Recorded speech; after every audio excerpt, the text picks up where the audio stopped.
আচ্ছা লোক তো তুমি ওইদিকে তোমার ছেলেকে এদিকে দিয়ে বেড়াচ্ছে আর তুমি এখানে বসে বসে বিড়ি টানছো। এভাবে বিড়ি টানলে ক্যান্সার ভালো হবে?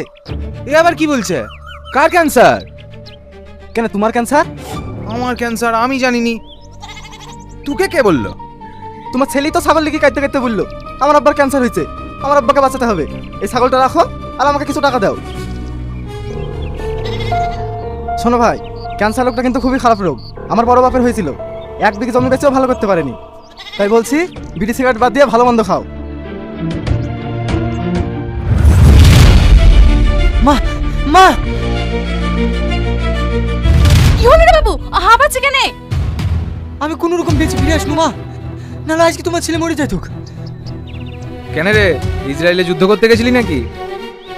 না আব্বা, আমি মাঠে ছাগল চড়াতে গেছিলাম, 8-10টা শিয়ালে যেভাবে ঘিরে ছিল আমি কোনো রকম জান বাঁচিয়ে পালিয়ে এসেছি।